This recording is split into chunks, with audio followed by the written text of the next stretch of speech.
Okay,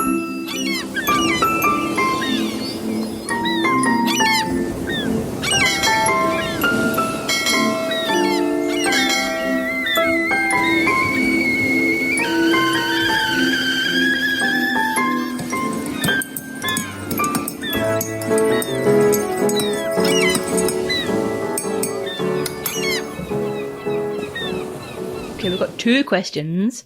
One is a picture booky one and one is a money-ish one. Which one do you want first? I don't know, but I've just eaten a biscuit and I'm worried you can still hear me. That's all right. I've had a dairy Maybe have the other question, not the picture book one first while I get over the biscuit. Okay. You get over the biscuit and we'll talk about money. So the question was, how do you tell people nicely I don't do volunteer work? I'm assuming illustration volunteer work. And the context, this is an anonymous question. It says, people know I'm an artist, therefore many ask me to do free work. What is the best way to say no, capital letters? And perhaps are there times when I should say yes, capital letters? Thank you. Oh, well, the one I was told, which was a nice script for getting out of it professionally and politely, was that my quota for not-for-profit work for this year has been used up.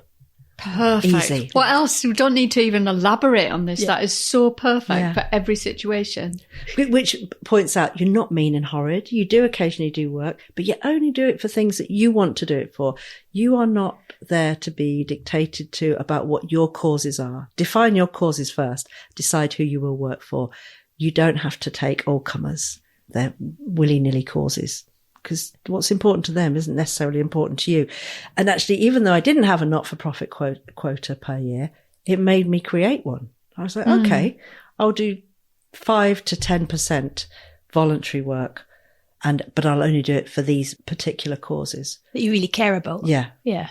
Because all the fundraisers that come to illustrators saying this is good for your profile, could you contribute to this or that? A lot of people say, fundraisers are given a salary. Exactly. If the whole act of fundraising is a salaried act, why is mine not?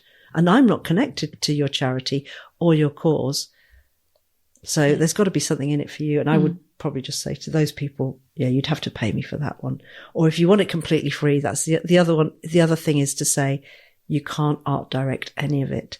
If you want free work, I'll do it as a portfolio piece for me, but you have no creative input, which is what the advertising agencies do for a lot of charities.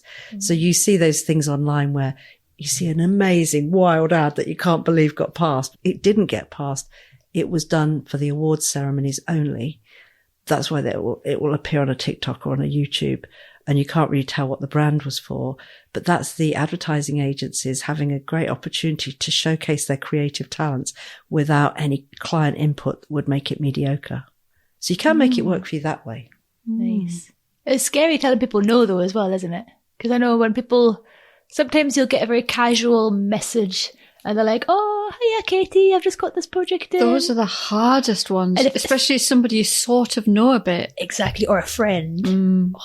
But I think people know not to ask anymore. But in the early days, people would send me messages like that and I'd reply with, my fee is blah, and I just felt awful, especially if it was a friend or something. I think sometimes I would say, I'm so sorry, I can't afford to work for free. That also helped because I didn't have a secret pile of money. I wasn't like, exactly. I had my rent to pay, I had bills to pay, and I was like, if I do your free thing, then I don't have time to work on the work that pays my actual bills. I also think it's maybe these people don't realise, but it's also incredibly rude to ask. Yeah, they don't realise. And they don't realise they're putting you in a position asking something that's quite unfair. And then you're the one that ends up feeling bad because you have to say no. And you feel like the whole people pleaser thing makes you feel like a failure because you're turning people down. But it's a lack of understanding on many people's part. This isn't just a hobby. This is the roof over your head. Yeah, you could also say you're fully booked. That one works well. But that doesn't see them off. They'll go and ask someone else. No. They need to know it's not reasonable to ask this. Sometimes you can't be bothered to educate them though as well, can't you? Aren't you? Like, I don't know, I've sometimes been like, oh my God, just no, I'm too busy, sorry. Yeah. And that gets them out my inbox. What about questions from students? I get quite a lot of that. Oh yeah. What kind of questions? Well, sometimes it's directly to me. So it will say, Dear Helen, I like name a book or something, they're not as bad as the ones that start, "Dear illustrator, I'm studying at whatever. Here are my 20 questions." Like, okay, I'm going to put my day aside now and answer your 20 questions. So hard. But sometimes it's from a student, or sometimes I'll say, if they genuinely are asking me and they know my work and they've made that obvious, and they might send me a lot of questions, and I'll say, I'll answer one of them on my phone now and send it. And that's all you're getting. Yeah. But sometimes I just don't reply at all, because sometimes they get my back up in some way, and the way it's worded looks like they've sent it to everybody. And they probably have. Yeah. And some illustrators are really smart, and they've done those questionnaires from students and then repurpose.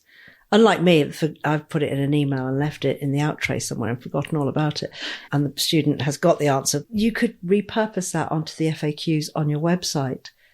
Yeah, I've done that before. It's really, and sometimes people have sent me such good questions that I've said, I'll answer it. I'm going to make this into a Substack post today. Yeah, I've done that. And then that's dead useful, actually. Yeah, it's such a good way to do it. 'Cause I've had people get in touch about pricing, and they're like, "How much should I charge for this? How much should I charge for that?" And it used to get me really annoyed, because I'm like, I had to figure it out. You figure it out. But then eventually I was like, actually, I'm going to write a whole thing about this. And then if anybody ever asks, I can send them to this blog post. Yeah.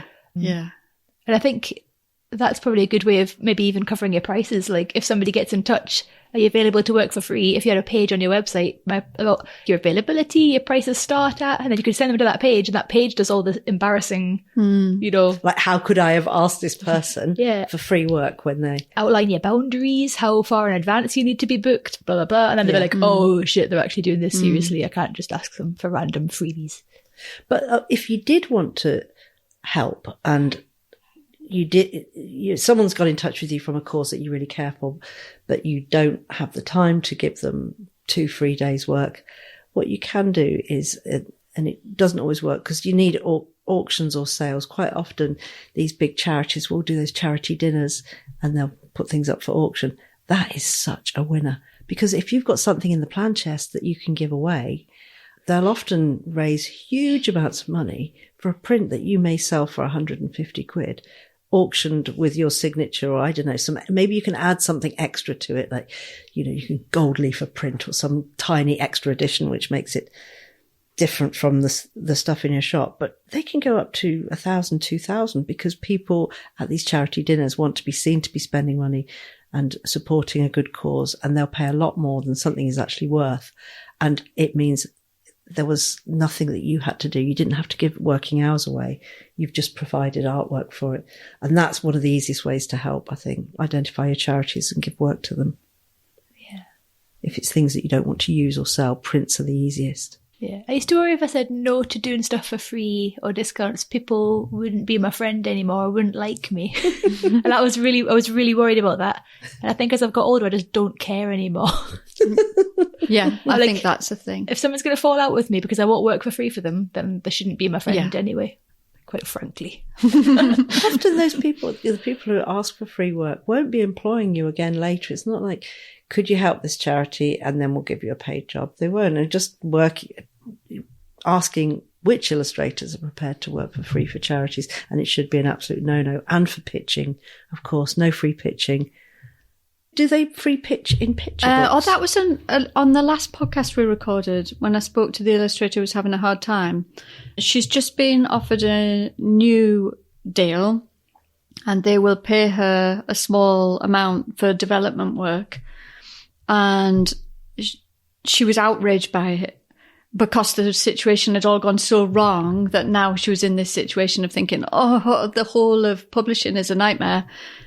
But that is quite normal. For a picture book publisher might approach you with a text and they haven't decided who's going to illustrate it yet, and they might ask you to pitch for it. So they might pay you a few £100s to do a little bit of work, and then if you get the job, they take that off your advance. So is the amount you're being paid for that, do you think that is reasonable for a daily rate? It's usually really low. So it's a long time since anybody's asked me to do that, but I have done it in the past. For example, I've been paid, I think the last time I was asked to do it, I think I was paid £300 to do some development work for a book. So I made sure that I did no more than a day's work, because £300 barely covers a day. It barely covers a day. And I thought, well, they can see my website, they can see my portfolio, they know what they're going to get anyway. I guess they're wanting development work because I've looked at the text and they are wondering how I might envisage the character or something. So I've just done really, really basic character sketches, no more than a day. But, sometimes they do want you to do more than that, but I think you've got to be careful because you could end up putting a week aside or more. This illustrator thought in a previous project she'd been asked the same thing, but the development work had gone on for months. So you definitely need boundaries in that. You say, yes, I'll take £300, but it's a day's work. But that is normal in publishing, a fee for a little bit of development work. Sometimes design groups will ask illustrators to do development work for a brand or a theme. I remember when we were at college, just before BT rebranded itself, do you remember the kind of nymph with a trumpet? Yeah, the blowing a fluty thing. Yeah, that's it. We all pitched in on that one and everyone was paid, I don't know, maybe a couple of £100 and told something very vague, like, could you have a male figure that looks slightly mythical with a long trumpet? So there were probably 10 of us, I knew at least, who were all working on that, and there was development work, fees paid. But amongst illustrators and graphic designers, the ethos is no free pitching, and everyone has to adhere to that. It's like scabs if people deny that and start, because it ruins the standards of the industry if you don't stand with the unofficial union or agreement of design. In the world of picture books, it is vague. It's always really vague, and there's so many grey areas in picture books, because if I have a book I want to make and I am going to take it to the publisher, in that way I am pitching, but it's my own project. It's my baby. It's come from my head. And so I will work on it. Because how am I going to convince them to do this book in my head without me putting anything on paper? So if I'm pitching it, free, obviously.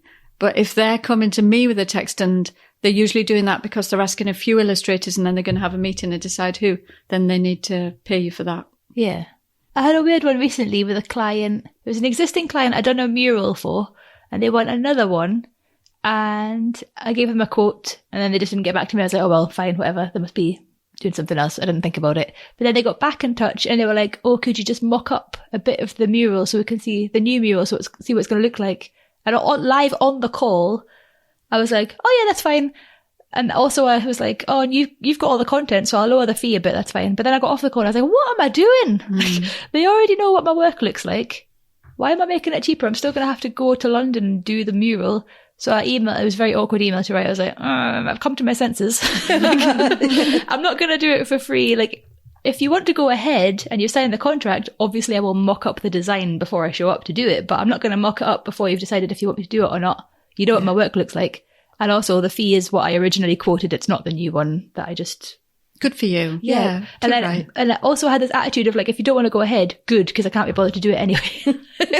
But I think like that attitude is what I was missing in the early days, because I was so desperate to do anything. And I would have been like, I'm so sorry, the fee's lower, I'll do it for free. I think that element of giving yourself time to think about it is really, really important. And I think I'm going to go back to the illustrator I spoke about in the last podcast. With the situation with the publisher where she's had a bad time, they were really eager for her to make up her mind now. Do you want to do it? Do you want to do it now? Pressure. They want an answer. And then she's been offered a new deal and they're doing the same thing. And I think that is a thing that happens quite often, but you should always give yourself time. Yeah, never agree on the phone or on the spot. Never. People will push you to do it, but never give a price on the spot. And if they're pushy, you say... unless there's like a really, really big reason why, like when I did that book I was talking about for UNICEF and it had to be out in time for Commonwealth Games and they were going to pay me more. There was that was a situation where they were being pushy about time because it was genuine, but most of the time it isn't. So I always think if they're being really pushy, and when I've said, actually, I need some time to think about it, if they carry on, then I say, I'm out then. I'm out. If you want an answer now, then it's no. It actually feels like a big relief, doesn't it? To be like, if this isn't going to work out, no hard feelings. Bye-bye. I will be having a nap or doing something I like with my life. It'd be nice to do the job, but it'd also be nice to not do the job. I don't care either way. That great realization when you realize your boundaries aren't going to crucify your career. and they're actually okay to have. And people quite often are fine with it. It's only your desire to please in early career times that have cast the client as the baddie, because you're always bending to their, you think that you're bending to their will, but in fact what you're doing is just anticipating wrongly what they want. But you're like, yeah, I'll do anything. Sort of abandoning yourself along the way. And I used to look at people in companies and be really envious, thinking, you know how all this works and you know what the boundaries are and what's reasonable. I wish I knew. And you do have to make them up yourself. And then you realise, oh, they're fine about this. I was making it difficult by just being an over pleaser. I think we're all extra sensitive to feelings and stuff as well, aren't we? Maybe I'm a bit broad. Creativity is a bit touchy-feely as well, isn't it? So it's not like we're in the financial industry doing something we perhaps don't like. And people think we love what we do, and we do to a certain extent, especially if it's our own idea. But sometimes people's other ideas aren't such fun to work with, and it is just a job. That's when we find it quite hard to say no, because it's supposed to be something like playing in the sandpit and having fun. And the moment you get over that attitude, do you remember I used to say that one of my clients, who's a really lovely designer, I got her to come into the Hong Kong Poly U to crit the students so that they could have an experience of working with a professional designer. And they would use language that minimized what they were doing and saying things like, I was just playing with this idea. And she was like, stop that right now. You do not play with an idea. You're a professional designer or illustrator, and the client is paying money. And so you're just encouraging them to think that you're just playing and this is a kind of hobby. So you can't use that sort of language if you want them to respect you professionally. And I thought it was such a great point. It is. It's like we all say those words like playing around with an idea, or just stuff that makes it seem valueless. So the language we use is really important if you're going to convince clients that you've just spent the last 12 hours or stayed up till 3 a.m. figuring out which colour something should be and angsting over it. That certainly isn't playing. So we've done ethics, money and working for free. Don't do it unless it suits you, and give away prints for auctions. And that's a better way to make money. Ta-ta. Bye. Bye.